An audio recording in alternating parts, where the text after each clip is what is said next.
Hello, everybody. I'm John, I'm Justin. and we're the Gore Goblins. finally back 3 weeks. to kick some tail. Gee, Gore Goblins. Yeah. Yeah, yeah, we're back after what, like 4 weeks? 3 or 4. Was it 4? I don't know. Life shit got in the way the first 2 weeks, and then a hurricane hit us the third one. Yeah. That's what happens when you live I survived the heat. Southeast Texas. Hurricane. Well, we're finally back as promised, and we're looking at I Saw the Devil. Which I am gonna state this and as seriously as possible. If you haven't seen this movie, don't listen to this review. Just go watch it first because my God, that movie, I did not expect it to be that fucking good. So this is directed by Kim Ji-won.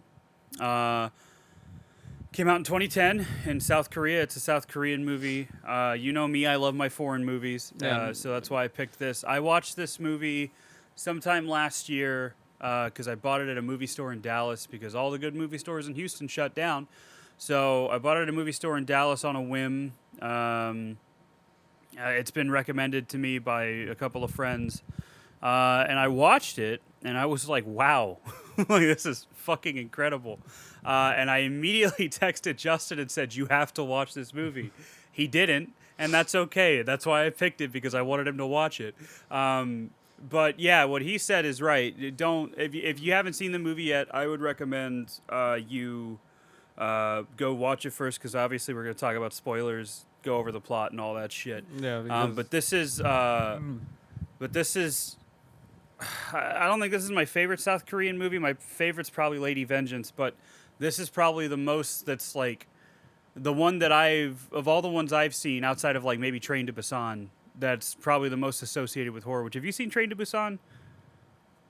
no. Neither have I. So we'll probably make that another episode I pick, because that's a South Korean movie. It's a zombie movie. Yeah, and because that I've- came out at the period of time where I was just tired of zombie movies, so I didn't give a fuck. Yeah, so that'll probably be my next pick, just so I can watch it too. But this is a South Korean movie that that's closest to horror as I can get it right now. But if I were to go on a tangent here, I would recommend you see anything by Bong Joon-ho. So that includes Parasite, Okja.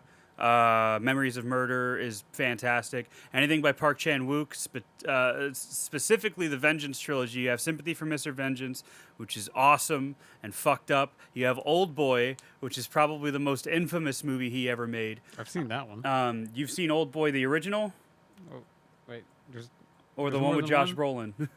oh no, not with him. Okay, good. Then you've seen the original. So, because Choi Min-sik, I didn't is know there was a remake. who is the villain. Yeah, it's directed by Spike Lee, but not really, because the studio intervened a lot and made it their own movie. Oh, okay. The movie that Spike Lee wanted to make probably wasn't going to be good anyway, but like the studio really fucked it up more than they needed to. But Choi Min-sik, who's the main character of Old Boy, is in this movie as one of the two leads, and we'll talk about him. Oh boy. And then you have Lady Vengeance, or Sympathy for Lady Vengeance, which is also Park Chan-wook, which is also has Choi Min-sik in it. And that one is my favorite movie from him.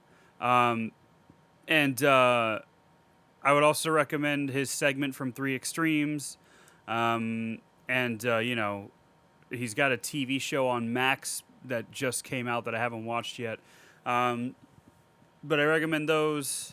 Those are like some of my favorite South Korean movies. And then this one. This one's good.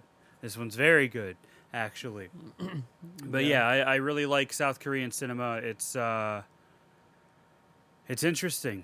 It's interesting because it's so stylish. Is probably the best way I can put it. Park Chan-wook is probably the most stylish out of all the directors I know of. But like South Korea in general, I feel like their way of filmmaking is very unique and engaging, I guess is the right word, because there's some shots in this movie and some editing choices in this movie that really kind of, I think, set it above. Because at the base level, this is kind of, I think I wrote in my review on Letterboxd, it's kind of like a baseline like revenge story with a little bit of a twist.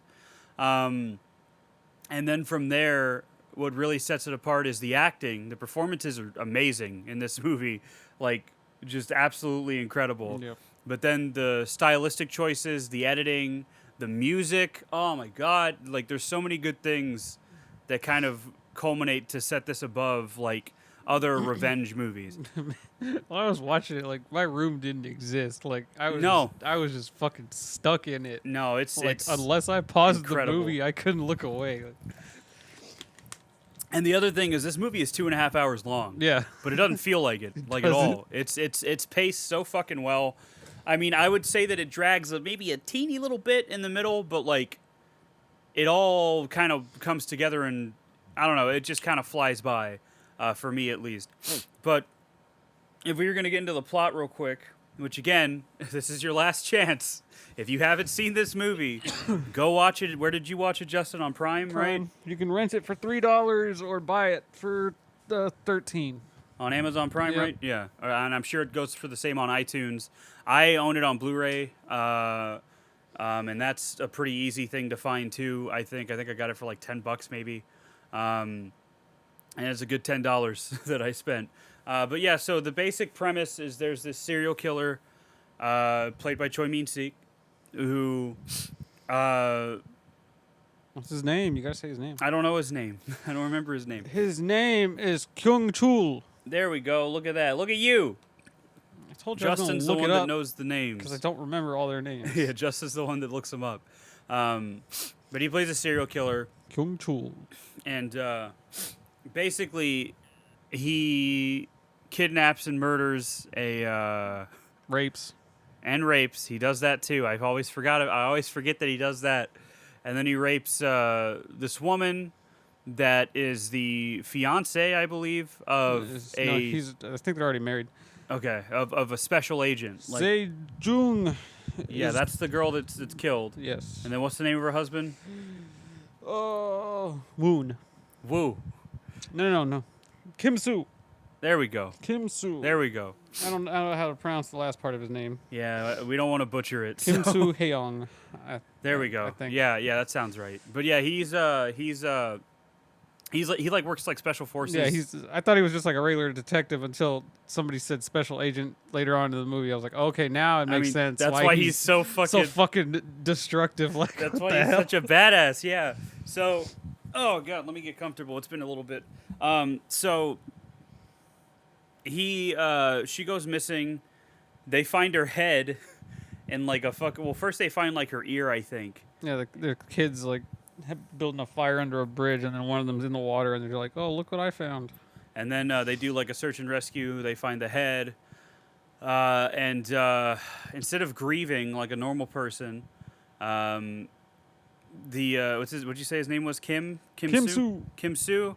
He did. Let me just so I can have it on file. Let me look it up too. Kim Soo decides that he's gonna fucking take this personally and go after the killer himself. So he goes to Sejun's dad, who used to be the police chief or something, or he is the police chief. He is the police chief. He is the police chief. And wow, it doesn't say his name. It just says section. No, wait, no. Which one is he? Yeah, Kim Soo Hyun. Oh, Kim Soo Hyun. I think it's Hyun. He's an NIS agent, which is the National Intelligence Service of South Korea. Okay. Yeah, so he gets information from Sejung's dad about potential suspects for who's been doing this shit. Oh yeah, and then he goes to I think he confronts like because he gets like 4 names, right? Yeah, he gets 4 names. And he confronts the 3 of them, and like the first guy is like jacking off to some JAV shit probably. Yep. And then he gets his fucking He balls gets strangled, his questioned. balls crushed with a fucking hammer. I love how he leaves the room like so quick and just comes right back. And it just comes right back starts in. That's the beating thing, man. shit He's out man of on it. a mission. So he decides that he's gonna get revenge, and so he's trying to figure out who did it. All the guys he goes to aren't it. And then he eventually finds the next guy, which is Choi Min-sik, who is Kyung Chul. Where is it? Oh yeah, Gyeong-chul. Okay, yeah. Oh, I see. Yeah, so he goes to his parents' house, Yeah. and you find out he has a kid that he abandoned, and his parents are like his dad in particular is like he fucking left his family. It's Fuck that piece of shit. what kind of asshole does that, you know? And the mom's just like, yeah, here's a picture of him, blah blah blah blah, and meanwhile he's killing people. I think he kills a second girl, but before he kills Kim's fiance or wife, whatever, one of the two. Yeah. She tells him, "Oh, I'm pregnant," and also, he and like I love like to speak on Choi Min Sik's performance here. I just like how his face is just emotionless, and he just fucking drops the guillotine or whatever the fuck he has. He just had a knife in his hand that time. Okay, and he just drops it, and I'm just like, oh my god, like this dude is cold, man. Like he's vicious. She loses, I think, while he's cleaning up and like dismembering her body and shit. Her ring falls off and slips into the drain. Yeah, and he doesn't find it. That's important. But what happens is Kim goes to his house or where he works, basically, where he does all the killing and stuff. Yep. He finds a drawer full of like bras.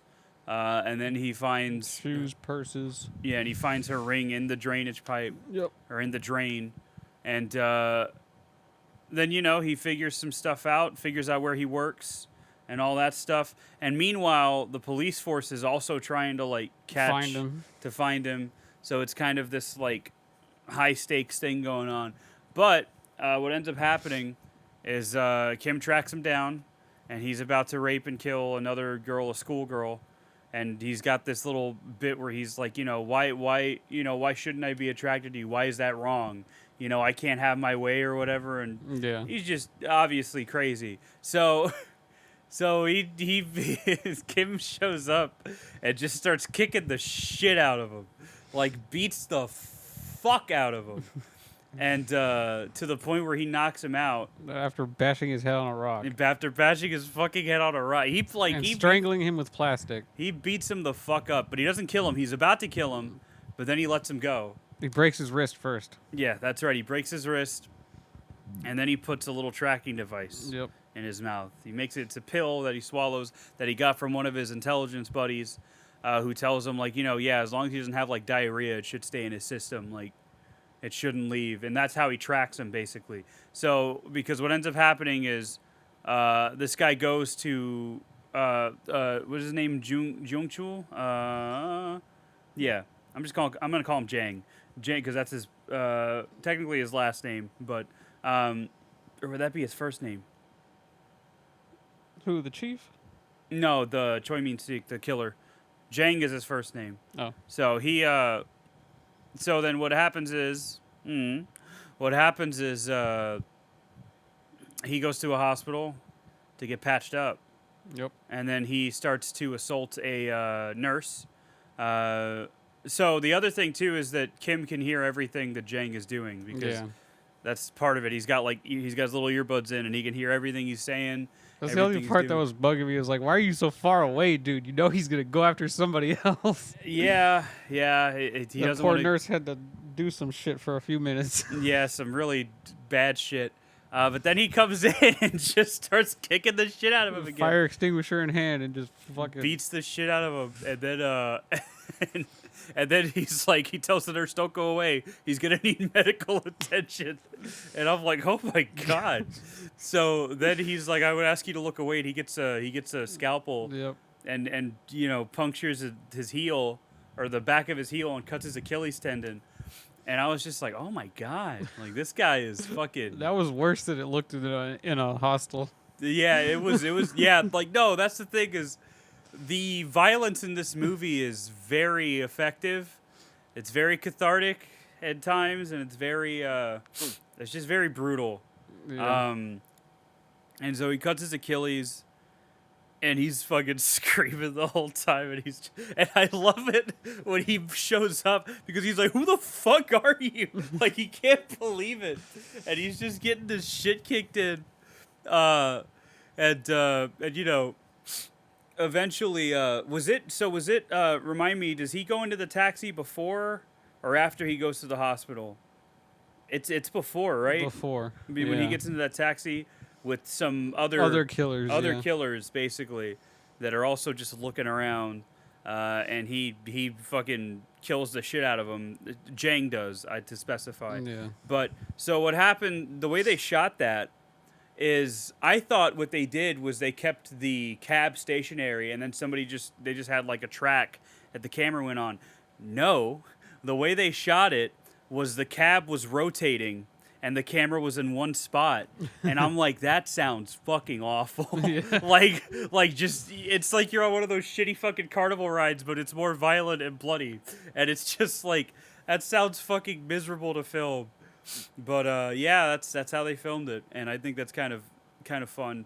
But that's one of the shots in the movie that's really interesting, is while this violent thing is happening, the camera's just circling around it, and it feels like a fucking video game. It's really it's really interesting. But after he gets his shit kicked at the hospital, he gets let go, and you know, there are parts of his character that kind of remind me of Anton Chigurh from No Country for Old Men, just because he's so like straightforward and matter of fact. He's a weird little guy. He's a weird little fella, but then I think what happens is, the family of Kim's wife is like, hey, you know, you beat him up enough. Like just fucking end it already. Like, just end it already. Just let it go. And he's like, no, I got to make him suffer the way she did, right?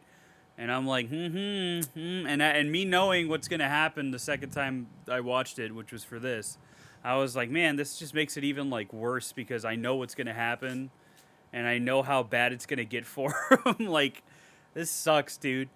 But eventually, Jang goes to see another killer that he just knows. Yeah. And this particular killer is a cannibal. And very happy about it. He says something like, you know, once you taste this meat, you'll never want to eat anything else. You'll never want to eat anything else again. And I'm like, man, that is crazy. That is an insane thing to say. but that's how he is. And he's just like, yeah, I'm just eating my meat. So Kim tracks him down, and he like hears them talking about like what happened, basically. Yeah. Because Jang is telling him everything, and his meat-eating friend is like, oh, he's probably, you know, the boyfriend of some bitch you killed or something. And he's like, what a loser. He's like making fun of him, basically. And it shows Kim in the car, like outside of the house, just like fucking stewing. And he's like, I'm like, oh man, this isn't gonna end well for anybody. So then, well, he did say also that he's playing the hunter and enjoying it a lot. Yeah. So. And then he's just like you. Like, that's the thing is, and that's kind of the main theme of the movie is like, do you become just as bad as like someone like that? Yeah, and then that's like, what one of the cops said. You can't become a monster to stop monsters. Yeah, he's selling his humanity to do it, and that kind of plays into the ending too. But what ends up happening is eventually Kim infiltrates the house, and you know, beats the shit out of everybody there. Pretty much. Cannibal guy while he's about to cut up another woman. Yeah, well, he's about to cut up a woman, and he's complaining. Hands, feet, and head. Because of women or whatever, and he's like, oh, women are always annoying or whatever the fuck. Or yeah, they always judge him or some shit. Yeah, so then he goes in there and kicks the shit out of him. I think he gets like a knife and gets it through his hand. So he had something, I don't know what it was, like a skewer. It was like a screwdriver or a knife or something, but he stabs it through his hand, and he tries to fucking take it off. But then he just breaks the handle off, and he's just sitting there like, no. But he does that to the cannibal. Well, yeah, first Kim was gonna cut him up just like he does to the people, but but Jang comes in with the shotgun, right? Yeah, and then fucks everything up. And that's right. That's a fucking cold ass line where he's like hands, feet, and what does he say? Head. Hands, feet, and head, right? Just like you said. And he's about to. And I'm just like, holy shit! Like, this guy is fucking after it, man. So yeah, then. They have this little cat and mouse. Eventually, I think Kim gets fishing lure, like fishing hooks. Yeah, fishing. And like throws them on the floor. He goes upstairs and then fucking that that woman that was at the table too starts attacking him, And so she cuts him a little bit. He subdues her, Just punches her a few times and she falls. and then he throws the fishing hooks, and Jang steps on him, and then I love that part where he runs up and kicks the shotgun. It just looked so fucking good. That's what I'm saying. And there's man. no music too. No. So you just hear all of it. It's so like God. every aspect of this movie is like so intentionally done that it just makes it perfect, man. It's so good. But he does that, and then he beats the fucking shit out of him with a metal pipe, dude. I was like, oh, he killed him. He had to have fucking. That is a dead man. That is a fucking dead man. And he's not dead, but he's severely fucked up. But so then the cops eventually come and take him in.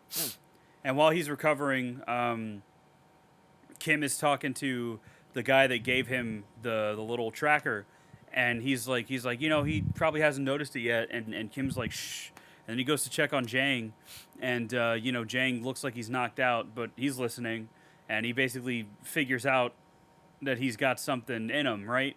Yep. So I don't remember, how does he get out of the hospital? Does he just leave, or they let him? I don't think they let him go. Leaves. Right? He just leaves, right? Yeah. Yeah, that's right. He just gets up and leaves. That's right. And he goes to a pharmacy, gets a bunch of laxatives, and he's like talking to Kim. Yeah. Because he knows Kim's listening. He's like, I know you're listening. He's like, you're gonna be sorry that you fucked with me. Like nobody, like I always get even and shit like that. And he's like, and you better get to where I'm at before this pharmacist dies. Yeah. And because he stabbed him in the neck or something.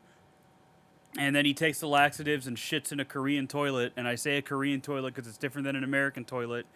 Because a Korean public toilet, at least, is just a fucking, like, rectangle on the ground. Yep. And you just shit in that. You squat and you shit, which is probably healthier, I should say, to squat than it is to sit. Because if you're sitting, here's some little poop science for you. If you're sitting, it's not going to come out as easily because it's the way your body's designed. But like if you like lift your legs up or something like on your tippy toes, not like necessarily like I'm not asking you to like be a prom queen at the end of prom and lift your legs in the air. I'm saying, just lift up your tippy toes and then it'll come out easier because that's how our bodies are designed. We were cavemen that used to squat in the woods and shit. That's what we did. So that's technically the healthier way to do it. But he shits it out, digs through his shit to get the tracker, and then is washing his hands when like a taxi guy comes in or something. He knocks him out, makes him swallow the pill, and then he fucks off. And basically, he figures out who who Kim is mad about that he killed because he finds he remembers seeing the ring and then he remembers the ring on that's right Singer's hand, and then he goes to her father's house. Yep. And her sister's there. Well, first, not yet. First he's attacking the dad and dude, I remember this part because like he's like trying to call the dad. And the dad, and like the phone's ringing, and you see the dad notice he's about to go in, but then fucking Jang comes in. Yep. And I'm just like, man, I was just like, come on. So then he beats the shit out of the dad. The sister shows up. He rapes and I don't know if he kills the sister, but he beats. I don't think they ever say whether he killed her or not, right? I don't think so. But I mean, you'd have to assume. But he also said like, who the fuck was laying on the floor in the house? That was the dad, wasn't it? No, he was in the kitchen. But when Kim went to the house, it looked like he was holding a woman's hand that was on the ground with her face cut up. Oh no, that was her dad. Yeah, his dad was on the floor, or her dad was on the floor with that thing, with that patch on his face. Oh, and then that was her. Yeah, I was confused when I saw her body later. I was like, wait, yeah, because then they show her body in the alleyway, but I don't know if she's dead, because you never confirm. And then when he asks, when Kim calls Jang and asks him, he's like, you'll find out, and it's just like, oh my god. So, then from there, I'm trying to remember the specifics of it because I remember what happens at the end, but I can't remember how it gets there. Oh yeah, so Jang's gonna turn himself in, and Kim has, I guess, been tracking him up to this point. and Jang like stops in the middle of a road and like puts his hands up and shit, and the cops are about to take him, but Kim speeds up and like does this like cool fucking like 180 move and gets him in the car, and then just drives off with him. And then we see that he has him at his fucking torture room, Yep. tied up with the guillotine over his head, and he's like, you know, Kim is going through it. He's like crying because he realizes that what he's done kind of fucked everything up for other people. Yeah. And Jang is like initially playing like, oh, don't kill me, like please man, whatever. And then Kim asks him like, why'd you do it? Or he asks him something. Are you scared? Are you scared? Because that's what he right. wanted. He wants to kill him at the peak of his fear when he's trembling and shaking and feeling the way he assumes his wife did. Yeah, and he's just like, his face kind of, It goes back to normal. and he's just like, he's like, you can't scare me. He's like, I'm not scared of anything. He's like, go ahead Fear, and kill me. Pain, I don't know what any of those feel like. Yeah, I don't know what any of that shit is, which is all bullshit. We find out in a little bit, It's but like, you have nothing on me. Nothing can get to me. yeah, okay. And I just like how Kim's just looking at him like, all right, and then he just leaves him. But Well, he before- puts the he sets up the guillotine. That's so he hilarious. sets up the guillotine. He puts it in his mouth and wraps it around the door. So the door handle. So then what happens is he's sitting there like that, and then this is my favorite shot of the movie. Basically, is where Kim's walking out, and he's walking towards the camera, and he puts his headphones in, and then you see a taxi come up, and you see Jang's parents and son come out of the taxi and go into the house, and I'm just like, holy shit. so then they're trying to get into the room, and Jang can't really articulate anything because he's got a rope in his mouth, and he's like why the fuck are my parents here? No, like he's freaking out. And I'm just like, there you are scared, you fucking bitch. So that he's terrified as he's just like, no, like why are my folks here? Why is my kid here? What's going on? And eventually the rope gives, and he gets decapitated, and his family finds him. And Kim had the transmitter right next to him, so he heard all of that.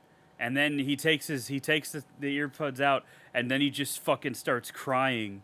And he just and it's just, I just love it because eventually he stops walking and the camera keeps going, and it's just him like crying.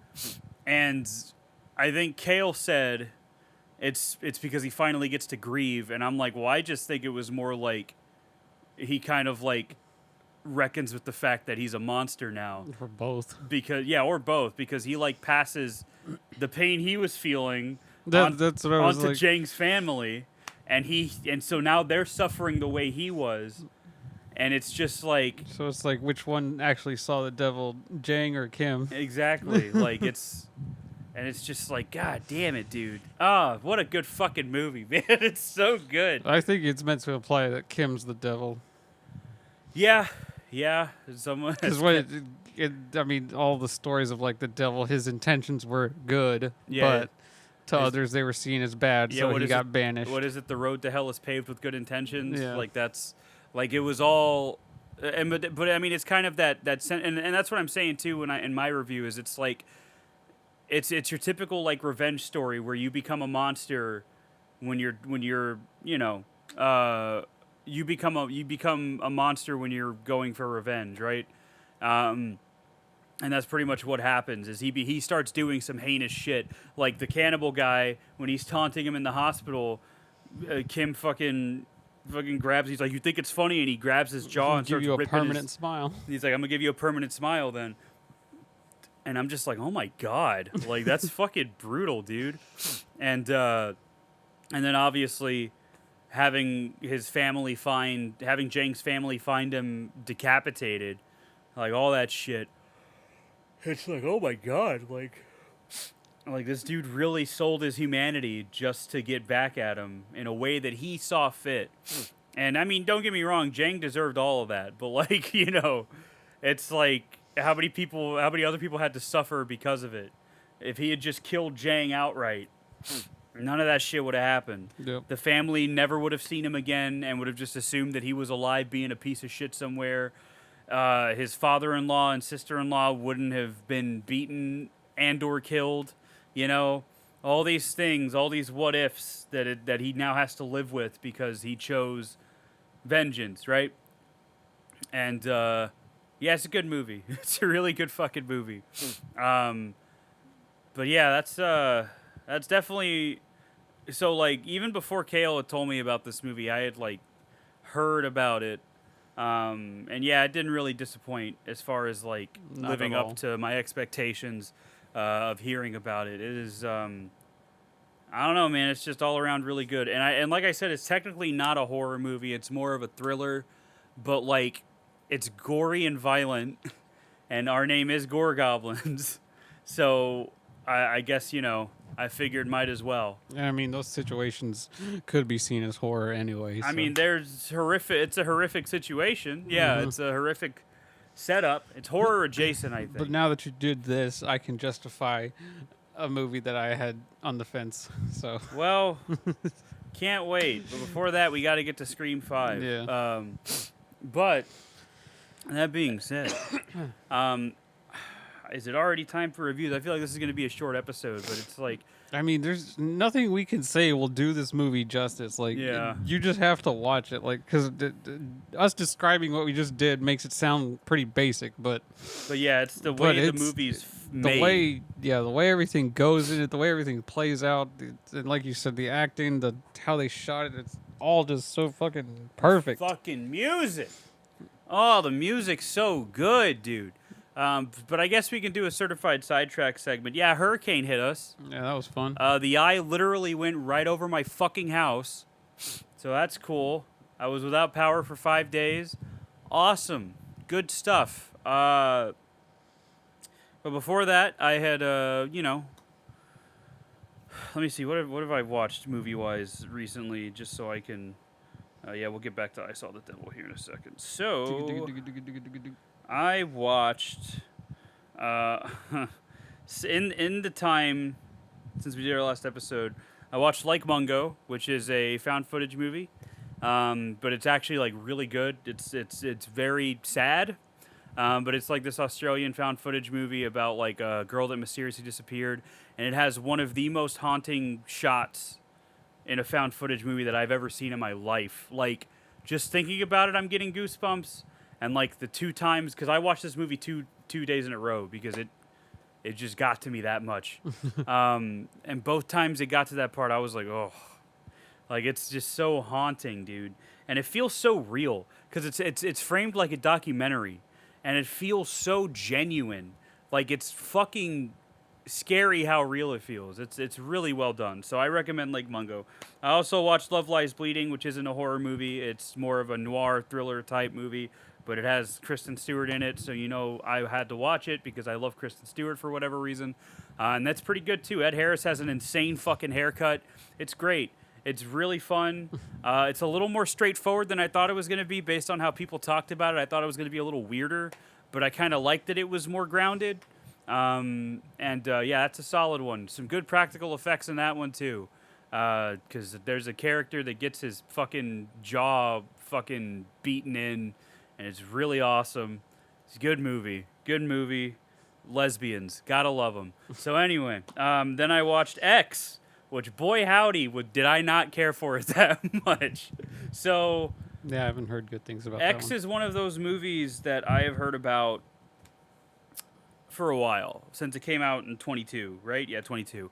So, to give you a little mini review, I can probably read you what I wrote, but like it's just kind of like I remember people saying, "Oh, this is like the best slasher like in modern memory," right?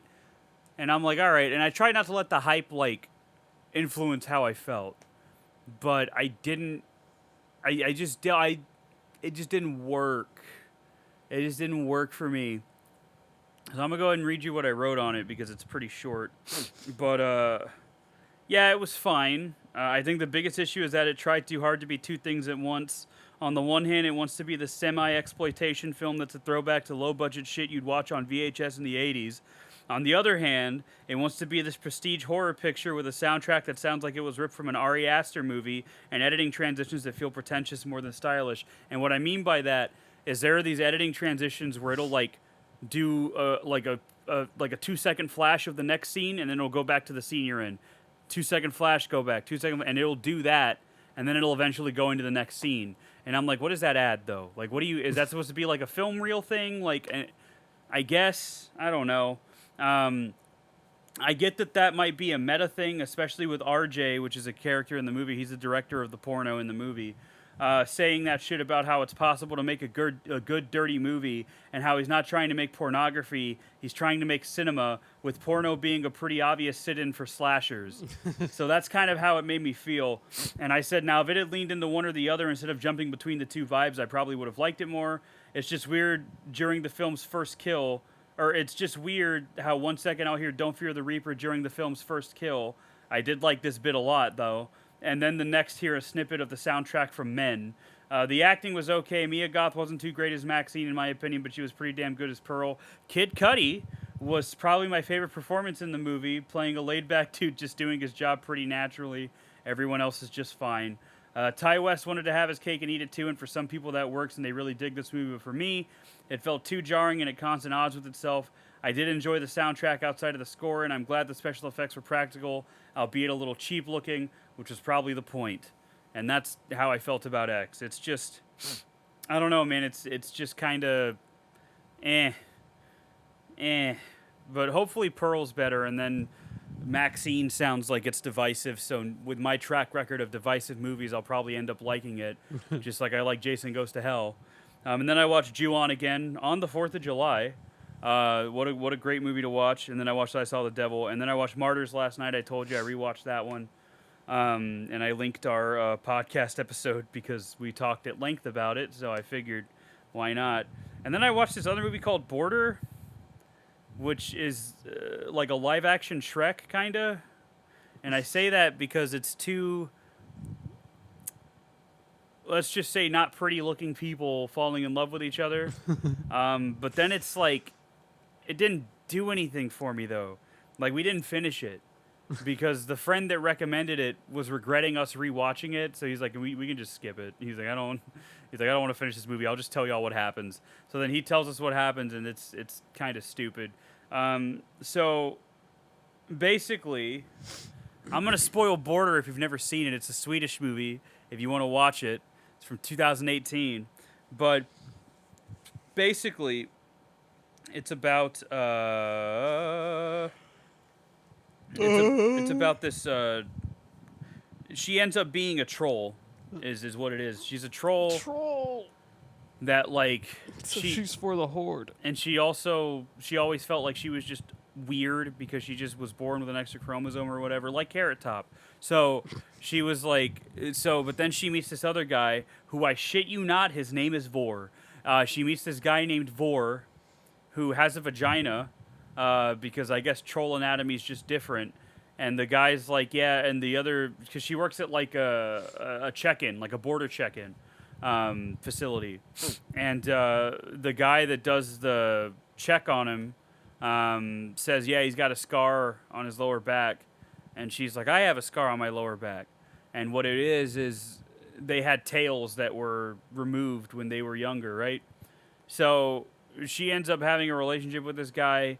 Meanwhile, there's this like pedophile ring in Sweden that's going on, and what's basically happening is Vor hates humans, so he works with these people works with them to do the pedophile shit, and it's because he's like, oh, because they're pieces of shit, and I just want them to suffer, and it's like, so it's just really weird, and that like kind of ruins this what otherwise is just a love story.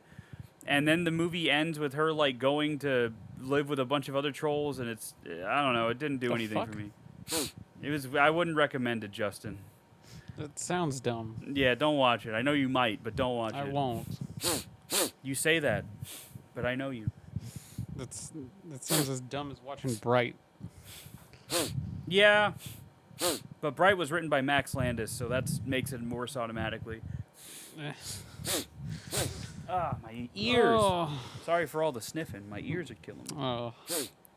Yeah, what'd you do, Justin? What have I been doing in my 3 weeks? Well, hurricane didn't go too bad for me. I just had loss of power for 1 day, so it wasn't too terrible. Got a decent break from work, and then had to go right back to it, and it was fucking hot still. Oh. Yeah, I bet. I watched 2 new movies. One not good, but it was bad enough to be good because don't take it seriously. It was the other Winnie the Pooh horror movie. Tigger was great. What a great addition. Yeah. And then I watched In a Violent Nature. That one was good. I liked it. Oh, you liked it? Mm-hmm. Okay, I didn't know if you would. I watched New Empire again because I wanted to see if I actually liked it or if I was just excited to see Godzilla again. When I first watched it, it was like, yeah, it was all right. But it's just a Kong movie. It's just a Kong movie. Hell yeah, dude. Been discovering new music. Like, I've been obsessively sending you all of the Paleface songs that I liked because that fucking band is amazing. Yeah, they're pretty good. I mean, they have hit and miss albums. Like, their first album is just, ugh. I don't know what the fuck they were doing. The second one is just amazing. The third one, down. And then they kind of follow that pattern. But, man, are they good. What else? Got addicted to a new game. The First Descendant. It's really fun. Yeah, you would like the First Descendant. It's fun. Like, it's like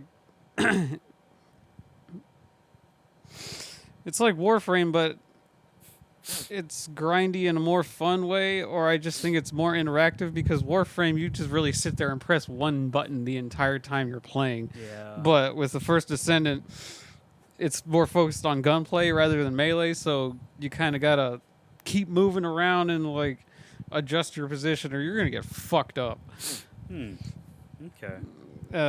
I mean, of course, it has the same issue that Warframe does with like crafting shit and waiting real life time for the shit to make. Yeah, I didn't like that in But Warframe at all. It's not a problem until you get to the end game. But I mean, before that, you still got plenty to do in the game. Oh, okay.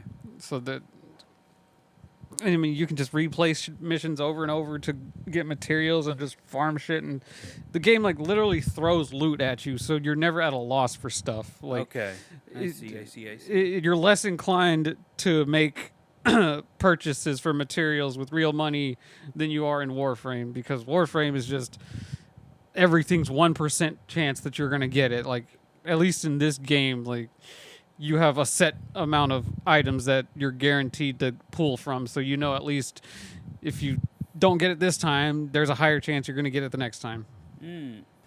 But, yeah. And I decided to make the game harder on myself and play as the weakest Descendant, but I'm having no trouble with him. I think everybody just wants to fucking simp over the character that's named Bunny and play the game the easy way, because why not? I mean, it'd be like that sometimes. But I don't want to play the game because she literally just has an AoE attack that destroys a room, and her other ability is she runs around fast like fucking Sonic, and she charges her abilities while she's doing that. So if you already have her AoE active and keep running around, it just keeps going. And then there's a module that increases the range of it. So basically having partners is pointless. But yeah, it's fun. Huh. And another music thing, I found another thing that was the best way I can describe the way this guy sounds is like Mudvayne and Marilyn Manson put together, with slight hints of Limp Bizkit because of how he raps and what he raps about in his earlier songs. Mm-hmm. But I don't know, rap sounding music has just been sounding really good to me lately. I mean, not like full on rap, but like stuff that incorporates it, like metal. So yeah. That's about all I can think of. Oh, my car got hit again. That's another thing. So that's fun. Yeah, that's what you get for having a Challenger. So I also watched Longlegs today, and it was pretty good. I think I bought into the hype a little too much because I feel like I was a little disappointed, but I also feel like the more I think about it, and if I rewatch it when it comes out on like home video, I'll probably dig it a lot because it definitely had a really good vibe. Reminded me of The Exorcist 3. That's probably the closest comparison, which The Exorcist 3 is a fucking banger. I love The Exorcist 3. That's probably going to be a movie I pick soon enough because I love that movie to death. It's fantastic. Why don't we just watch all of them? So, yeah, that's right. I don't want to watch Exorcist 2. I guess I will, though. Yeah, it's 1, 2, 3, and then does that Emily Rose one count? Okay, no, that doesn't count. And then what? The recent one that came out?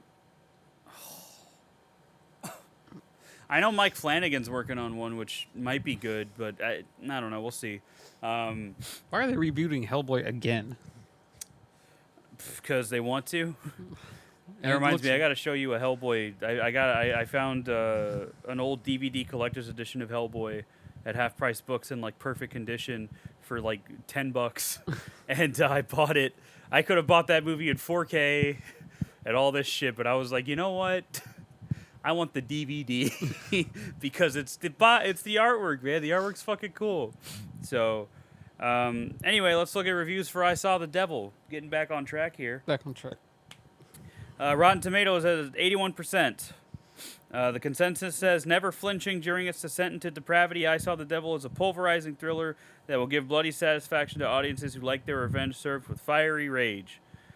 That's one way to put it. Yeah. So, we're gonna read a 1-star review. Well, before we do that, let's look at Letterboxd. Now that I'm back on Letterboxd, for better or worse, let's look at some reviews. So, one of the reviews is just two guys who love edging. I mean, yeah. Another review is, please send me your favorite cute animal videos and a number for a therapist. Then I would probably not do a lot of this stuff. That's a really good one. Let me see. And then, yeah, it's mainly just like one-word joke reviews, but it's not that great. Someone has finally dared to ask, what if Tom and Jerry was a Korean revenge movie? What? I mean, it is cat and mouse, so. This guy gave it a 2-star review and wrote an essay about how it's stupid because of, I don't know, revenge or whatever. Let me see. What else? Oh, no. This guy said, I don't know what people find scary about Korean horror movies. You read it here. The Japanese make the best horror movies in the entire world. I mean, yeah. Then he goes on to insult actual Koreans. Oh, he's just racist. Okay. Korea is full of psychos and the police is incompetent there. Well, this person gave it 1 star and said, awesome, I'll never be watching this ever again. No one ever called Kim a hero in this movie. Yeah, I don't... Yeah. What the hell? Hold on. Some of the shows I look at watching... The character's not illogical. He has an irrational need for revenge. That's what it is, you fucking moron. But you say the villain is cool and bash on the hero. What? Well, the other lead. He's not The a other hero lead, yet. Oh my god. Verdict. Never gonna waste my time on another Korean horror movie. They all stink. Here's the one that you always see. It's a 1/2-star review that says, just women being abused and killed in horrible ways for no reason under the guise of a thriller. Nothing original about it, just sexualized sadism. You know what's funny about that is the women being killed and stuff is like literally 2% of the movie. The rest of it is two guys beating the shit out of each other. That's what it is. I don't know. I feel like the I feel like that's a very small aspect of the movie you're Wait, focusing on there. Here, I got one. It's a 1 star. On what? I'm just looking at Google. Okay. I have no idea why people why people think this is a masterpiece or even a good film. Maybe if you like unnecessary violence and gore and disgusting sexual assault scenes that verge on fetishizing. On top of all this, the plot is almost completely meaningless and the characters are completely flat and don't feel real at all. There is literally no substance to this other than violence for the sake of it. I guess. And then there's this one great film if you like being miserable and tired and watching horrible things happen to innocent crying women over and over again for 2.5 fucking hours. These people would not survive martyrs. That's all I'm saying. They wouldn't survive martyrs at all. But also, that's not the point of the movie. I don't know. Nice movie, subpar screenplay. What? What? Subpar what? Screenplay. Oh, yeah. Okay. Sure. This guy gave it a 1 star because Senjun's head was in the river, and that makes no sense. It's probably where, but whatever. He threw her down a drain. Yeah. Ooh. Let me see. The plot doesn't make sense at all. Revenge. That's the plot. Yeah, I think it's more of a character study than it is anything else. A character study about revenge. Ooh. 0 out of 10. I didn't see the devil. That's a good one. Let me see.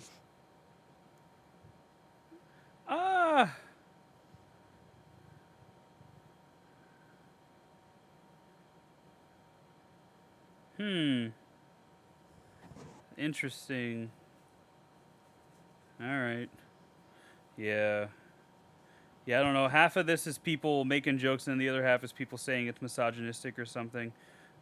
Which, again, like this guy said that it has no respect for the victims because the camera is reveling in the evil of the serial killer.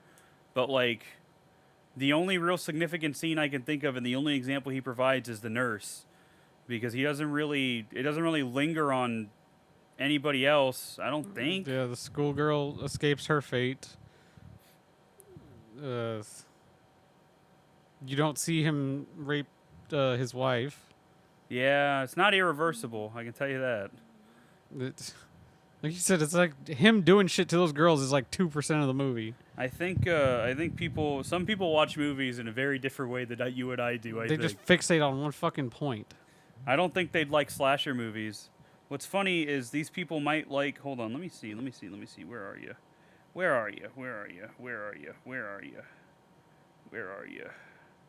I want to see what these people's 4 favorites are, just out of curiosity, so I can see. Okay. What the fuck? Okay. This Starship guy... Troopers is one of his favorites. Huh, interesting. Good for him. Starship Troopers is good. Yeah. So he has taste. He's just stupid. But like Starship Troopers also sexualizes women in one particular scene at least. But I guess since it's a satire, it's whatever, right? That's odd. That's probably how he feels about it. I'm not going to put words in his mouth, but it's probably how he feels about it. No, he probably thinks Starship Troopers is a Go America movie. It's definitely not. Yeah, the America, fuck yeah. This person wrote, "It's just nice. I saw this. My bird fly outside. So wonder." That's what he wrote. He gave it 2 stars. Nice. This person, yeah. So the person that said it's just women being abused and killed in horrible ways for no reason under the guise of a thriller, nothing original about it, just sexualized sadism. Love Lies Bleeding is a recent movie they watched that they gave 4 stars. And it's like, I don't know, man.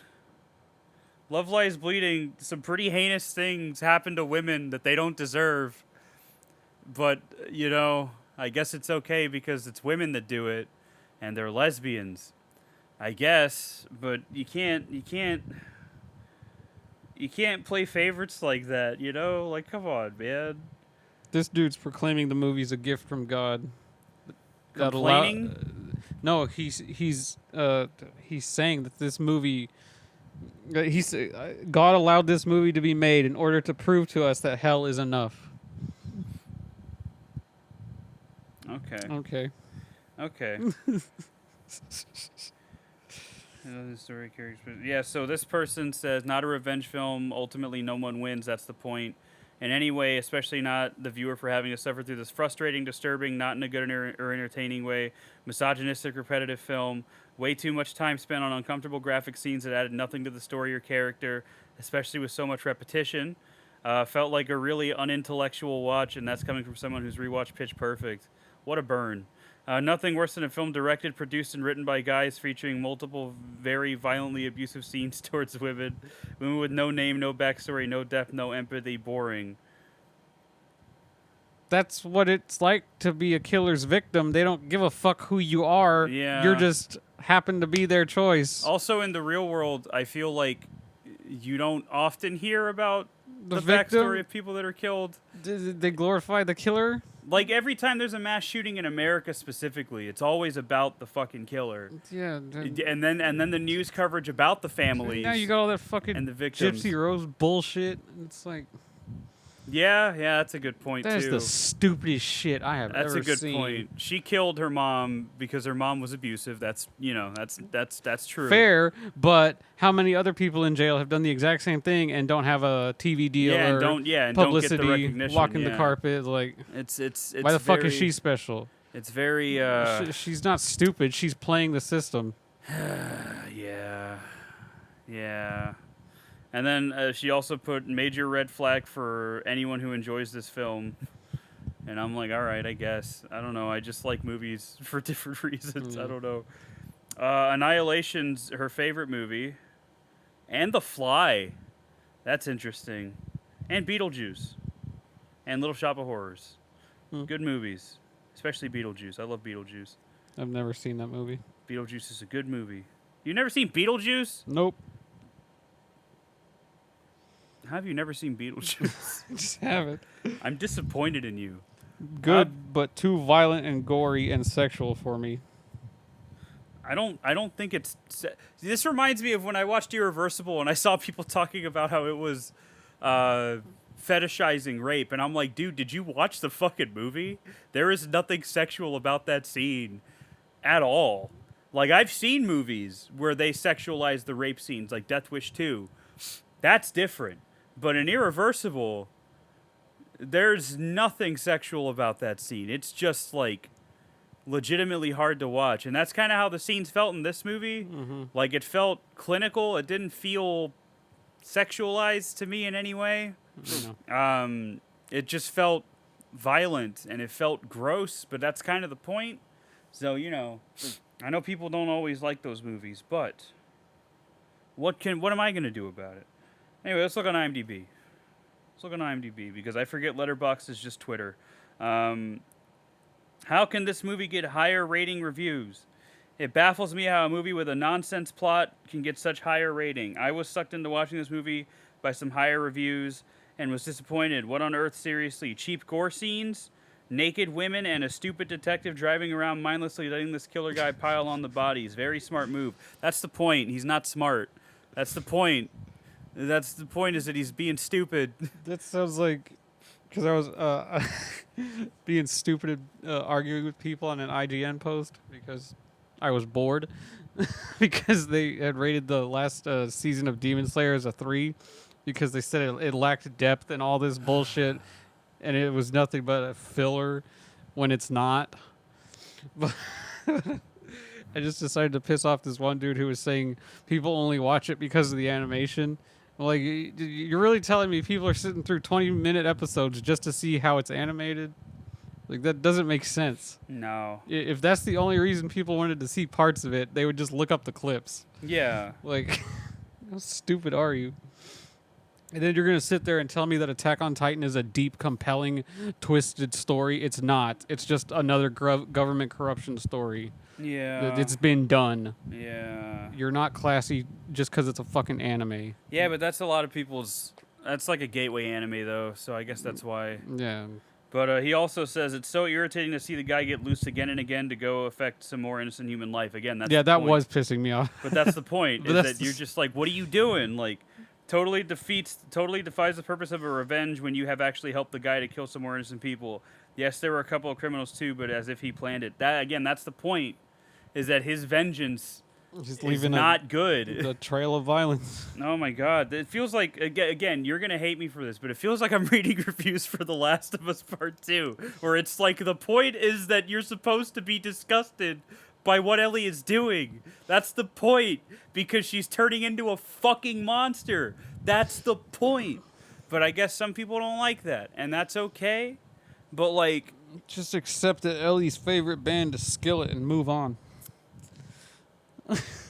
it could be. I was gonna say you can't tell me she doesn't. she doesn't listen to something like she that. finds a Skillet cassette tape, maybe. But yeah, too much nonsense fantasy. Could have been a good movie, but too much fantasy. How does a guy who is severely cut and injured still be an amazing killer? Even if you were a damn UFC fighter and you were all cut up, no way can you kill and get away with such ease. Just plain stupid. What a weird thing to fucking focus on.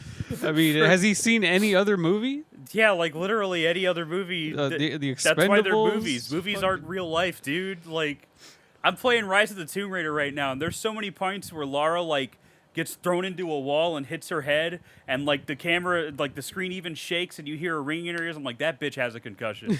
Like, Lara should be dead. Like, there's no fucking. But that's the thing, is it's like Nathan Drake does the same thing in Uncharted. Yeah. Like, it's just a video game. There's so much shit that happens in Gears of War, like when you ran into the tree and blew up. That shit was hilarious. We need to continue that. I think I was gonna die. I just see you out of the corner of my eye on the screen, just fucking hit a tree and blow up like in fucking Return of the Jedi. It's so good. Anyway, this is what happens when you don't pay the writer. Fantastic production values with skilled actors and all you could want in that department, but the most important department is the script and the plot, and where there is none of that, as in this garbage, you will end up with horse shit. What a pity and what a bummer for all these skilled workers. I don't know what he said. I don't know what was he saying? Basically, the writing is bad. Awful. It's awful. This movie makes no sense. It's only blood and violence and unanswered questions. I really do not know why so many people give a positive opinion. In my opinion, the film was not worth watching at all. What do you mean unanswered questions? What? I feel like everything's answered by the end of it, brother. I don't know. Apparently, there's a Bollywood version of this movie. There is. It's called The Visitor. This guy says Ek Villain. Is it The Villain? I don't remember what it's called. I know it exists, though. The acting was good. The cinematography was good. The directing was good. But the theme is unremitting glorification of violence, notably brutal violence against women. Here we go again. If this movie had left out the women and the sex and there's no sex in the fucking. The only sex in the movie is just when he's assaulting the nurse, and even then. And y'all just want to pretend like this shit doesn't happen in real life. And even then, he gets the fucking one. You don't see it. Two, he gets the fucking shit beaten out of him. Yeah. Like, there's an immediate catharsis to it. In both instances, because there's also the schoolgirl. Both instances where he's like about to rape somebody, or he is raping somebody in the case of the nurse, there's an immediate catharsis because he beats the fuck out of them. He beats the fuck out of him, and then, that's the point, is that he's getting what he deserves, but the other guy's becoming a monster by dishing it out. And again, if he had just killed him, none of this would be happening. And pitted the bad guy against other men, I suspect we'd find fewer favorable comments here. But see, what's funny about that is then if it was like... What's funny about that is if he was killing men, especially if he was a gay man killing men, then we'd hear from a lot of people saying, well, it's a negative portrayal of a gay man in a movie. Yeah. A la, Silence of the Lambs. And I'm like, and again, I've talked about this before, is like, where do you draw that line, though? Like, people like that exist. There are men. Jeffrey Dahmer was a gay man that killed people. What's so bad about having a gay serial killer in a movie?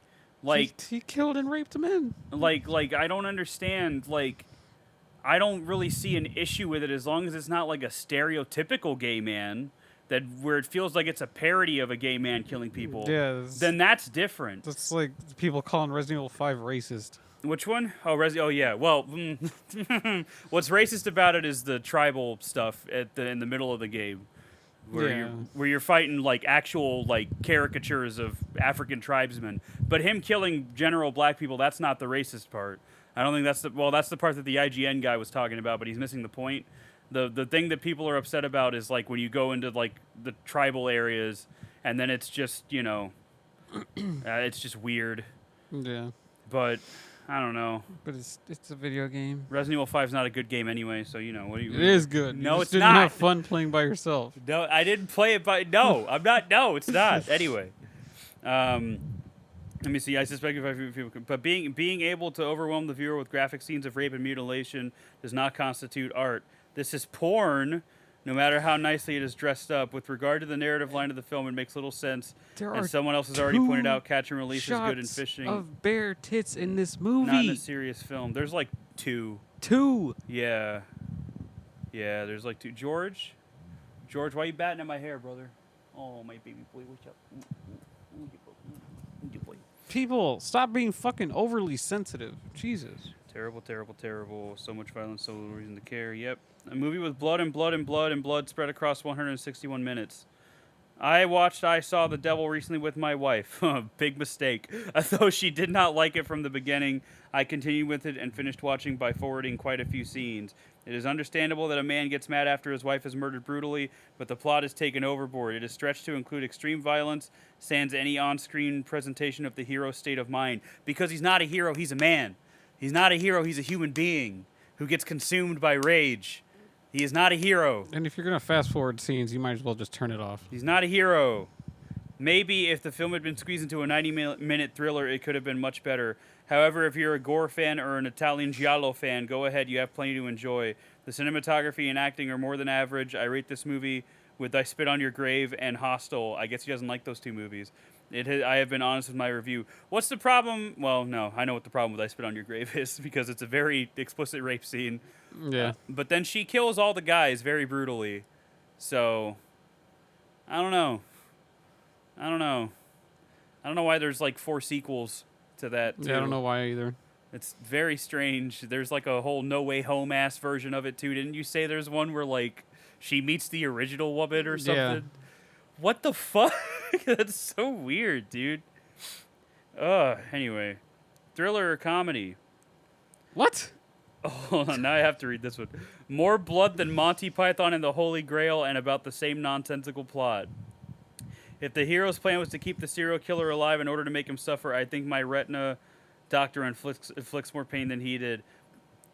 Also, in the time the hero was inflicting pain on the serial killer, the killer murdered and raped at least one woman, raped his sister-in-law, and pretty much beat his father-in-law to death while also beating the hell out of the hero. I also don't understand how the hero, supposedly a secret agent, can cut the serial killer's Achilles tendon, and yet the serial killer still runs around like Usain Bolt. If I was South Korea, I'd fire this secret agent and hire the serial killer. If I was North Korea, I'd be feeling pretty confident. Like I said, with all the excessive bloodletting, bad dialogue, and gratuitous female nudity, although you can play down the rapes, this could have been a slapstick comedy after cutting out about an hour of runtime. As it is, it's a dumb, gory bloodfest and not worth anyone's time. Okay. This dude probably wants Tucker and Dale to have some kind of award or something. Tucker and Dale's fun. But yeah. But it's fucking stupid. It is. It's very stupid, but I love it. Okay. Stupid, unnecessary long, very uncomfortable. Funny thing is that I love revenge movies. Kill Bill, as an example, is a masterpiece despite how bloody it is. But this movie is unnecessarily bloody, very brutal, long, and stupid. Very stupid scenes and actions. Storyline was good at first, and it turned out to be very, very uncomfortable. Scenes with no meaning, only kills and blood, and the end was a disaster. He said unnecessarily bloody, but likes Kill Bill. Does he remember the fucking fight that happens in that movie? He's probably not. That they made black and white because it was too bloody? Only a psychologically disturbed person would enjoy this kind of film. I do have depression. I have nothing to elaborate more. A complete waste of 2 hours of my life and have been haunting me for days. I want to unsee this. You're just a coward. Please don't waste your precious 2 hours and 23 minutes. This film contains a butthurt police officer. Okay. This film contains a butthurt police officer chasing a rapist for revenge, and then he couldn't be able to go all the way with revenge, so the rapist kills all of her family members. So in the end, rapist dies. Good job. You wasted 2 hours and 23 minutes with torture porn, and a police officer, which you can't kill by any means. Do yourself a favor. Don't watch this. Okay. Okay. Why is this movie so hooped? He meant to say hyped. Literally most disgusting movie. No plot, poor acting, overall very bad movie. Skip. Negative review. My vocabulary is completely inadequate to describe this vile, evil, disgusting, obscene piece of filth. Everyone who gave this thing a positive review belongs in an asylum for the criminally insane, along with everyone who is involving in producing this sociopathic, psychopathic garbage. Why can't I give this a negative 10? Haunting, full of blood, hate, crazy revenge. As a sane, moral person, I suggest you not to watch such crazy movies. People didn't really like this one, huh? But it all kind of boils down to the same thing as like, oh, well, you're disgusting if you like it. Are they Christians? Like what? Probably. Yeah. But yeah, I mean, I guess I can like kind of see being upset about it having women victims, but like that's the nature of serial killers, is most of them target women. That's just how it's done. I don't feel like, I don't know. I don't feel like the movie is like reveling in the violence against women, because because like you don't see him kill anybody woman wise, but you see him get the fuck beaten out of him.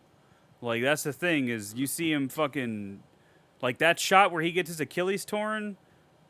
I don't think there's a female equivalent in the movie. Yeah, no. It's like, Because it cuts away when you kill Sinjun. yeah. Schoolgirl gets saved. The nurse gets a little messed up, but ultimately she's saved and unharmed. That's probably the best example of I think what they're talking about is that scene where he makes her suck his dick. But even that, he got hurt worse in the end. Yeah, that's what I'm saying. It's the give and take, right? Like, and again, that one that likes Love Lies Bleeding, I'm gonna spoil Love Lies Bleeding here. So, Love Lies Bleeding, Kristen Stewart is a lesbian, of course, and there's like this girl that she's kind of fucking around with in town. But then Katie O'Brien, who's this jacked girl, comes and Kristen Stewart falls in love with her. And they have a relationship. A bunch of shit goes south. Basically, Kristen Stewart starts fucking around with this other girl. Again, I don't remember her name. I think it was like Daisy or some shit. She starts fucking around with this other girl that lives in the town. And literally, that girl gets shot through the throat and gurgles on her own blood. And then it kind of becomes a comedy where Kristen Stewart is trying to keep the body hidden from like FBI agents, which is kind of fun. But then, when I say that heinous things happen in this movie, and it's played for laughs too, is at the end of the movie, Kristen Stewart is driving out of town with Katie O'Brien's character, and she hears a noise in the bed of her truck because she still has the body of that girl that was shot through the throat. And she goes to the back, and the woman's still alive, and then Kristen Stewart chokes her to death and then buries her in the desert. And again, I'm laughing because it's played for laughs, but like, that's violence against women, isn't it? And unnecessary violence against women at that. Oh, but she was ditzy and she was kind of a cunt, so I guess she deserved it, right?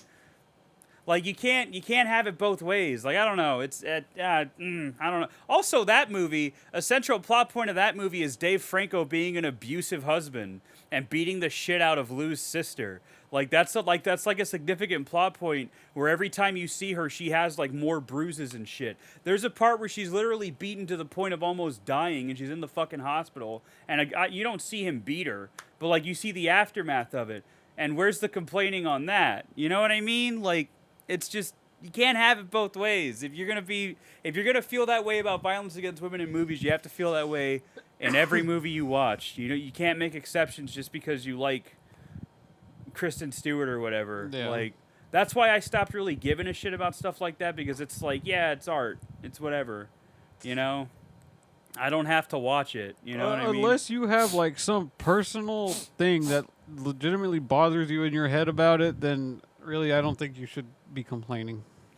Yeah, but again, I've watched like Death Wish 2, where literally the rape scenes are shot like porno scenes. Like, I'm not even joking. Like, they're shot like softcore porn.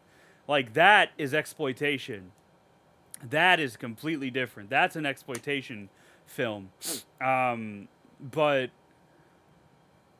not really in this. I didn't really get that vibe from it.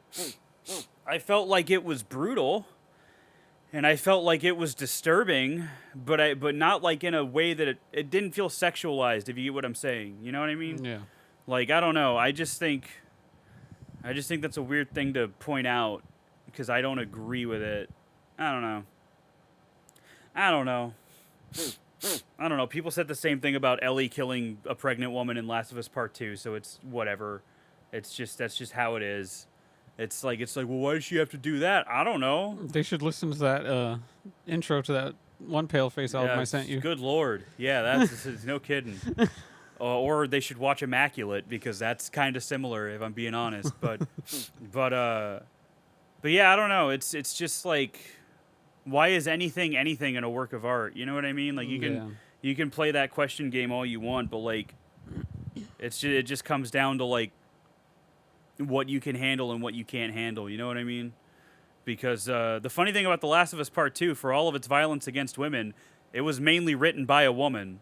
So, you know, is she misogynistic? You know, like where do you draw that line? Like, where, like, if you want a woman to be badass in a video game, she's gonna have to go through some fucking hardships. Yeah. And that's just how it works, man. Like, oh my God, it's the discourse around it just makes me feel like I'm insane. But then again, I'm gonna end this by saying I'm not a woman, so obviously I don't know what it's like to be a woman in America.